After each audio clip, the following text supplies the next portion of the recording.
Hello friends, आज हम यहाँ पे स्टार्ट करेंगे आवर्त सारणी।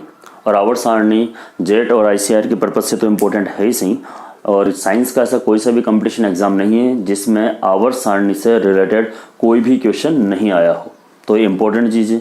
आवर्त सारणी के अंतर्गत हम पढ़ते क्या हैं, ये जितने भी एलिमेंट हैं इस पृथ्वी के ऊपर उन सब की सिस्टमेटिकल स्टडी हम यहाँ पे करते हैं, ठीक है। और यहाँ पे किस तरह से इनका क्लासिफिकेशन है, किस तरह से वैज्ञानिक ने इसका जमाने का या तत्वों के वर्गीकरण का आधार रखा, हम उसके बारे में बात करेंगे अलग अलग वैज्ञानिकों के अनुसार, ठीक है। तो सबसे पहले मैं आपको बता रहा हूँ प्राउट की अवधारणा। प्राउट का नाम आपने बहुत कम सुना होगा, क्योंकि हम जब भी आवर्त सारणी के बारे में बात करें तो हम डोबेनियर का त्रिक मॉडल से स्टार्ट करते हैं, लेकिन उससे पहले एक और वैज्ञानिक है, वो है प्राउट, ठीक है। तो आपको पता होना चाहिए कि इस प्राउट ने क्या बोला था, ठीक है। प्राउट के अनुसार वर्गीकरण, ठीक है। तो प्राउट ने ये कहा था, क्योंकि उस टाइम पे सबसे पहले जो एलिमेंट डिस्कवर हुआ था वो हाइड्रोजन था और उसके बारे में सब बात करते थे, ठीक है। तो प्राउट ने ये कहा था कि तत्वों के परमाणु भार हाइड्रोजन के सरल गुणांक होते हैं या पूर्ण गुणज होते हैं। तो हमें पता है कि तत्वों के परमाणु भार तो भिन्नात्मक भी होते हैं, तो ये अवधारणा वहीं पे गलत सिद्ध हो गई। फिर दूसरी अवधारणा आई जो आप सब जानते हो, वो है डोबेरिनर अवधारणा या कंसेप्ट, जो भी आप बोलो, ठीक है। तो डोबेरिनर ने क्या किया था, डोबेरिनर ने तीन तत्वों के त्रिक बनाए थे और उसने कहा कि प्रथम और अंतिम तत्व का जो परमाणु भार का औसत है वो बीच वाले तत्व का परमाणु भार होता है। देखो सामने, जैसे ये रहा बेटा, ये लिथियम, सोडियम और पोटेशियम, ये एक ट्राइड है, एक त्रिक है। मैं दूसरा त्रिक भी यहां पे साथ में आप लोगों के लिए लिख देता हूं, ठीक है ना। ये देखिए, ये बेरिलियम, मैग्नीशियम और ये कैल्शियम। तो मैं पहले की बात करता हूं। लिथियम का परमाणु भार 7, इसका है 39। तो हम अगर इन दोनों को जोड़कर 2 का भाग देंगे तो मेरे पास क्या आएगा, 23 सोडियम का परमाणु भार होता है। बेरिलियम का 8 और इसका है 40। अगर हम यहाँ पे दोनों को जोड़कर 2 का भाग देंगे तो ये 24 आएगा, किसका, मैग्नीशियम का परमाणु भार। इस तरह से इसने बहुत सारे ट्राइड बनाए थे। एक और है ये क्लोरीन, ब्रोमीन और आयोडीन, ठीक है। अब ये फेल हो गए। इसके फेल होने का जो मुख्य कारण है वो क्या है, वो आपको यहाँ पे थोड़ा सा समझना है, ठीक है। फेल होने का मुख्य कारण ये है कि ये अधिक ट्रिक या अधिक जो ट्राइड है, त्रिक है, वो जमा नहीं सका। दूसरा एक और है कि कुछ तत्व हैं जिनके परमाणु भार जो है वो लगभग समान होते हैं, फेंको नहीं। और इसके नीचे जो जितने एलिमेंट है इनका क्या है, भार जो है ये क्या होता है बेटा, लगभग बराबर होता है। इस कारण से ये ट्रिक ये जो ट्राइड है या जो नियम है ये फेल हो गया, ठीक है। चलो जी, इसके बाद तीसरा जो अवधारणा है या तीसरा जो वैज्ञानिक है हमारे पास, वो है लोथर में न्यूलैंड, और उसने अपना अष्टक नियम दिया था। तीसरा देखो बेटा, ये है न्यूलैंड का अष्टक नियम, न्यूलैंड का अष्टक नियम, ठीक है, अष्टक नियम। तो अब आपको यहां पे ध्यान देना है, यह है ऑक्टेव रूल, है ना। मैंने इंग्लिश में लिखा है, उसकी बहुत बड़ा रीजन है यहाँ पे इंग्लिश में लिखने का। उसका कारण क्या है, कारण सुनो, समझो, अच्छा लगेगा आपको भी, ठीक है। देखो, अष्टक का नियम हम रासायनिक बंध वाले चैप्टर में भी पढ़ते हैं और यहाँ भी पढ़ते हैं। तो यहाँ क्या होता है, सबसे बड़ा कंफ्यूजन हो जाता है। अगर अष्टक के नियम पे बेस्ड कोई क्वेश्चन आता है तो बच्चा कंफ्यूज हो जाता है कि यार मैं यहाँ पे आवर्त सारणी वाला अष्टक का नियम है, यहाँ पे ये बंध वाला अष्टक का नियम है। तो आपको एक चीज ध्यान में रखना है, आपने देखा होगा जब भी पेपर आता है तो उसमें हिंदी में और इंग्लिश में दोनों में आता है, ठीक है। तो यहाँ पे ये ऑक्टेव रूल है अकॉर्डिंग टू पीरियोडिक टेबल, और ये अगर ये ऑक्टेट होता तो वो बंद वाला होता, अष्टक का नियम, ठीक है। तो आपको ये चीज थोड़ी सी समझनी पड़ेगी, ऑक्टेट और ऑक्टेव वाले। It is clear. अब ये नियम क्या है, नियम को समझ लीजिए। इस नियम के अनुसार इस न्यूलैंड ने तत्वों को इस प्रकार से व्यवस्थित किया, जमाया कि पहला और 8वां जो एलिमेंट है, जो तत्व है, वो समानता प्रदर्शित करता है। जिस प्रकार से संगीत में पहला और 8वां स्वर समान होता है, ठीक उसी प्रकार इसने तत्वों को अरेंज किया। देखिए सामने, ये lithium, beryllium, boron, carbon, nitrogen, oxygen, fluorine. सा से स्टार्ट करूं, सा रे ग म प ध नी, और फिर वापस से सोडियम सा, ठीक है। तो पहला और ये 8वें नंबर का जो एलिमेंट है ये समानता प्रदर्शित करता है। इस तरह से इसने तत्वों को जमाया। अब आप सोच रहे होंगे कि यार फ्लोरीन के बाद तो नियोन आता है, तो उस समय तक अक्रिय गैसों की खोज नहीं हुई थी, तो सीधी सी बात है कि अक्रिय गैसों की खोज के बाद ये नियम स्वतः ही हट जाएगा। ठीक है, वेरी गुड। इसके बाद जो चौथा नियम है बेटा मेरे पास, वो है लोथर-मेयर वक्र। चौथा जो है मेरे पास वो है लोथर-मेयर वक्र या ग्राफ। ठीक है, ये लोथर-मेयर ने क्या किया था वो मैं आपको समझा देता हूं। इन्होंने क्या किया, परमाणु भार और परमाणु आयतन के मध्य ग्राफ खींचा, तत्वों के परमाणु भार और परमाणु आयतन के मध्य ग्राफ खींचा, और ये जो ग्राफ था वो इस तरह से था, जिगजैग। ये देखिए जिगजैग लाइक ये ग्राफ था। ठीक है, यहां तो ले लिया उसने एटॉमिक वेट परमाणु का भार, और यहां ले लिया एटॉमिक वॉल्यूम परमाणु का आयतन। तो इसने क्या देखा कि जिनका आयतन ज्यादा था उनको तो टॉप पे जमाया, जैसे फर्स्ट ए वर्ग के तत्व, ये लिथियम, सोडियम, पोटेशियम, रुबिडियम, इनको तो टॉप पे, क्योंकि इनका आयतन ज्यादा था। इस ग्राफ के उतरते हुए अवरोही भाग पर इन्होंने सेकंड ए वर्ग के तत्वों को जमाया, ये मैग्नीशियम, कैल्शियम, स्ट्रोंशियम। ठीक है, और चढ़ते हुए भाग पर इन्होंने ये देखो ये चढ़ता हुआ फिर है बेटा, हेलोजन्स को रखा। ठीक है, ये हेलोजन, और नीचे आधार में इन्होंने संक्रमण तत्वों को जमाया। इस तरह से इन्होंने क्लासिफिकेशन समझाया एलिमेंट्स का। ओके, इसके बाद जो मोस्ट इंपॉर्टेंट है, जिसके नाम के ऊपर ही मेरा पूरा टॉपिक है, वो है बेटा मेंडलीफ का आवर्ती नियम। तो इसके बाद आता है हमारे पास मेंडलीफ, और मेंडलीफ ने क्या दिया बेटा, मेंडलीफ का आवर्ती नियम। ये लो सब, मेंडलीफ का आवर्ती नियम। अब ये नियम क्या है और किस तरह से ये वर्क करता है। मेंडलीफ ने तत्वों को परमाणु भार के अनुसार जमाया था, तो उसने अपना नियम क्या दिया, तत्वों के भौतिक व रासायनिक गुण उनके परमाणु भार के आवर्ती फलन होते हैं। अर्थात उसने तत्वों को परमाणु भार के बढ़ते हुए क्रम में व्यवस्थित किया था। आगे बात समझ में? तो ये पूरे क्लासिफिकेशन के नियम हैं 5। अब यहां पे एक मेन चीज क्या थी कि जो आवर्त सारणी जो बनाई गई थी, जिसका आधारभूत ढांचा बनाया गया था मेंडलीफ और बोर दोनों के द्वारा। ठीक है, तो बोर का इसमें बहुत बड़ा योगदान है।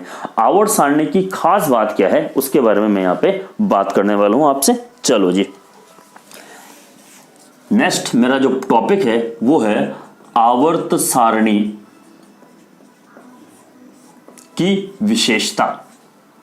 आवर्त सारणी की यह विशेषता, क्या क्या विशेषता है आवर्त सारणी की, उसके बारे में मैं यहां पे बात कर रहा हूं। देखो, आप सबने आवर्त सारणी देखी होगी, तो वो इस तरह की आवर्त सारणी है। ठीक है, इस तरह की होती है बेटा। ठीक है, ये इस तरह की आवर्त सारणी है, और मैं अभी रफली बना के आपको समझा रहा हूं, क्योंकि बहुत सारी चीजें हैं जो आपको समझाना है, मुझे भी इसके बारे में बात करनी है। ठीक है ना, और समझाऊंगा मैं आपको। ये जो खड़ी पंक्तियां हैं इसे तो हम बोलते हैं वर्ग, और जो क्षैतिज पंक्तियां हैं इसे बोलते हैं हम आवर्त। ठीक है, तो मेंडलीफ की आवर्त सारणी में कुल जो वर्ग थे वो थे 17, क्योंकि उस टाइम तक 18 वर्ग या शून्य वर्ग था, वो डिस्कवर नहीं हुआ था बेटा।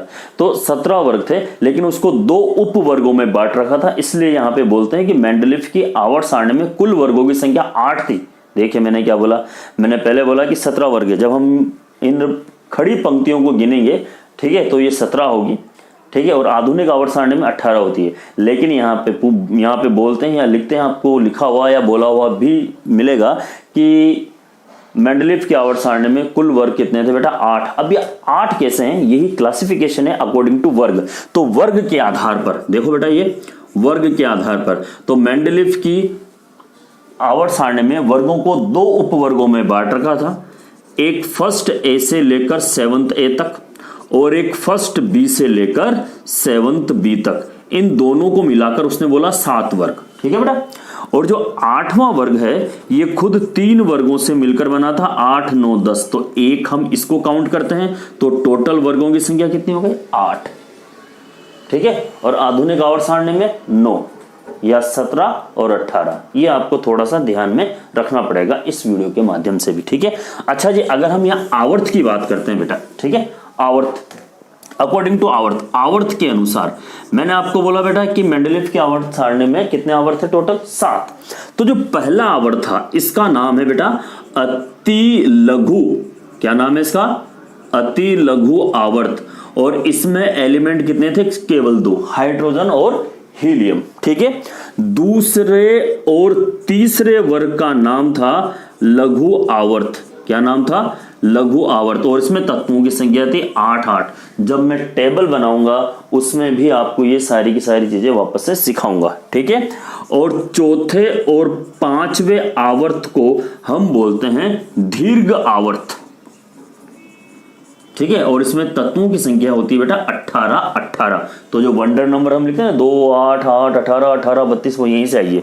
और जो छठा आवर्त है इसको बोलते हैं अपन अति दीर्घ आवर्त, और जिसमें तत्वों की संख्या कितनी होती है? 32। और सातवां आवर्त है इसे बोलते हैं अपूर्ण आवर्त। तो यहाँ पे एक और क्वेश्चन बनता है कि भाई अब जिस आवर्त की खोज होगी उसको हम किस में रखेंगे? ठीक है, तो वो 7वें आवर्त में रखा जाएगा। इसमें तत्वों की संख्या 26, 27, 25 बहुत सी वेरिएशन के साथ आपको मिल सकती है। ओके बेटा, तो ये क्लासिफिकेशन जो विशेषता में आता है। आगे की बात कर लेता हूं मैं आपसे। ठीक है, आगे की अगर मैं आपसे यहाँ पे बात करता हूं तो नेक्स्ट पॉइंट जो है इसका वो क्या है कि इस आवर्त सारणी को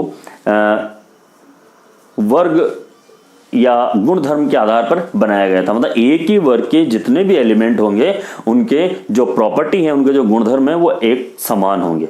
ठीक है, ये तो इसका फर्स्ट पॉइंट है। दूसरा पॉइंट क्या है बेटा इसमें कि जिस तत्व की खोज नहीं हुई है उसके गुणधर्म खोज होने से पहले ही हमें पता है। यह भविष्यवाणी मेंडलीव द्वारा की गई थी। जस्ट फॉर एग्जांपल देखिए बेटा, जैसे आप सब जानते हो कि साहब ये एक वर्ग है ना एलिमेंट्स की, तो ये बैंगन, आलू, गाजर इस तरह से हम लिखते हैं। अब जो एलिमेंट इस वर्ग में आएगा, ठीक है, उसके बारे में पहले से ही पता था कि इसकी प्रॉपर्टी वही होगी जो बोरोन फैमिली की होगी। ठीक है, तो इसका नाम क्या रखा जाए? इसका नाम इससे पहले वाले तत्व में एका पूर्व लग्न लगा के लिखा जाता है। तो इस जो एलिमेंट आने वाला है उसका नाम क्या रखेंगे अपन? एका एल्यूमिनियम। इसका नाम क्या है बेटा? एका एल्यूमिनियम। यह भी इस आवर्त सारणी की विशेषताओं में से ही माना जाता है। बात समझ आ गई? अब जब विशेषता भी होती है तो दोष भी होते हैं। तो आवर्त सारणी के दोष, यहां पे ये पॉइंट है जो सबसे अच्छा है। ठीक है, नेक्स्ट पॉइंट है मेरा आवर्त सारणी के दोष। आवर्त सारणी के दोष। अब दोष कौन कौन से हैं? दोष वहां होते हैं जब हम जो रूल अप्लाई करते हैं वो वहां पे लगते नहीं है, वो दोष बन जाते हैं। तो पहली जो पॉइंट है मेरे पास वो है हाइड्रोजन की स्थिति, हाइड्रोजन की पोजीशन। ठीक है, तो हाइड्रोजन की स्थिति से क्या रिलेशन है? देखो बेटा, मैंने अभी भी आपको कहा कि ये गुणधर्म के आधार पर बनाई गई है। तो एक ही वर्ग के जितने भी एलिमेंट होंगे उन सब के गुणधर्म क्या होंगे? समान होंगे। लेकिन हाइड्रोजन के गुणधर्म पहले वर्ग से भी मिलते हैं, 18वें वर्ग से भी मिलते हैं क्योंकि 18 वर्ग में गैसें हैं तो H2 भी गैस होती है।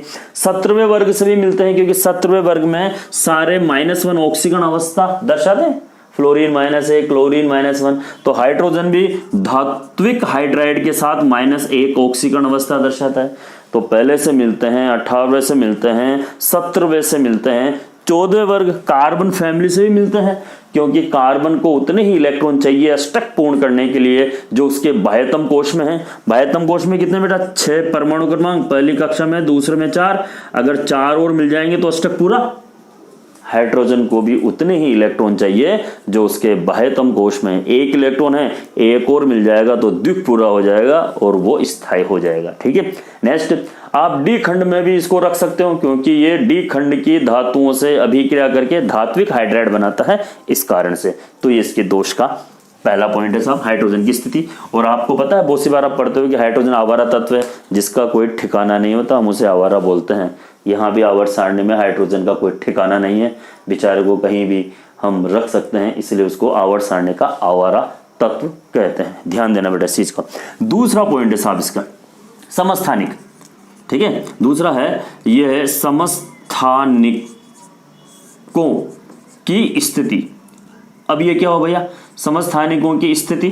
हाँ देखो, आपको पता है कि एलिमेंट के तत्वों के समस्थानिक एक से ज्यादा होते हैं। हाइड्रोजन के 3 हैं, कार्बन के भी 3 हैं, ऑक्सीजन के भी 2 हैं, लेकिन आवर्त सारणी में एक तत्व का एक ही वर्ग है, एक ही डब्बा है, तो आप समस्थानिकों को आवर्त सारणी में रखोगेगा। तो ये सबसे बड़ा पॉइंट है कि समस्थानिकों को आवर्त सारणी में स्थान नहीं मिला। चलो जी, तीसरा पॉइंट सबसे इंपॉर्टेंट है, अपने ही नियम की पालना नहीं की।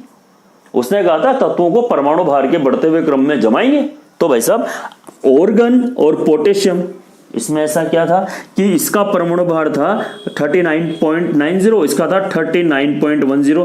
तो भाई पोटेशियम पहले जमता, ऑर्गन बाद में जमता, अपने ही नियम की पालना नहीं की, ये भी उसका ड्रॉबैक है। ठीक है, चलो जी, फोर्थ पॉइंट मैं आपको यहां पे बता देता हूं, वो है कि समान गुणधर्म वालों को अलग अलग वर्ग में और असमान गुणधर्म वालों को एक ही वर्ग में रखा। इंपॉर्टेंट पॉइंट है, आगे भी आएगा। ठीक है, जैसे देखो यहां पे हम ये बात करते हैं, लिथियम के नीचे आता है बेटा सोडियम, बेरिलियम के नीचे आता है मैग्नीशियम, ठीक है, बोरोन, ठीक है, बोरोन के नीचे आता है एल्यूमिनियम, और ये कार्बन के नीचे आता है सिलिकॉन। लिथियम समानता दर्शाता है मैग्नीशियम से, बेरिलियम समानता दर्शाता है एल्यूमिनियम से, और बोरोन समानता पिछले साल का क्वेश्चन है, जेट का विकर्ण संबंध से रिलेटेड आया था। ठीक है, तो ध्यान दीजिए, बहुत सारे क्वेश्चन मिलेंगे, और मैं अक्सर सारे बच्चों से ही कहता हूं कि अगर ध्यान से पढ़ाई की जाए तो सिलेक्शन करवाना कोई बड़ी बात नहीं होती है, बस ये दिमाग अपना यहाँ ठिकाने पे होना चाहिए। तो लिथियम जब मैग्नीशियम से समानता रखता है तो अलग अलग वर्ग में क्यों रखा भाई, एक ही वर्ग में रखना चाहिए ना। ठीक है, ये इसका ड्रॉबैक। दूसरा देखो, क्यों आ गया हूं, ये सबके सब एक ही वर्ग में है, लेकिन तीनों के गुणधर्म अलग अलग है, कॉपर का अलग है, सिल्वर का अलग है, और औरम या गोल्ड सोने का अलग है, फिर भी इसको एक ही वर्ग में रख दिया। तो समान गुणधर्म वालों को अलग अलग वर्ग में और असमान गुणधर्म वालों को एक ही वर्ग में रखा। क्यों रखा, तो ड्रॉबैक है। चलो जी, अब इसके बाद नेक्स्ट जो पॉइंट है मेरे पास, ये चौथा था, पांचवा पॉइंट ड्रॉबैक का, समस्थानिकों लेंथेनॉइड और एक्टिनॉइड। आपने देखा होगा आवर्त सारणी के नीचे दो पट्टियां होती है, ठीक है, तो वहां पे लेंथेनॉइड्स और एक्टिनॉइड्स बोलते हैं अपन उसको, 4f और 5f श्रेणी। ठीक है, सब बनाएंगे हम यहाँ पे। तो लेंथेनॉइड और एक्टिनॉइड को आवर्त सारणी में स्थान नहीं दे सका। क्यों नहीं दिया भाई, ड्रॉबैक है। ठीक है, तो ये पूरे के पूरे इसके ये ड्रॉबैक है। और अब हम यहाँ पे बात करेंगे आधुनिक आवर्त सारणी, इसको मोज़ले की आवर्त सारणी बोलते हैं। क्यों बोलते हैं, मैं पहले इसमें ये क्लियर कर देता हूं कि आधुनिक आवर्त सारणी जो है ये परमाणु क्रमांक पर आधारित है, और मोज़ले ने परमाणु क्रमांक की खोज की थी, इसलिए यहां मोज़ले का नाम आता है। Okay, thank you.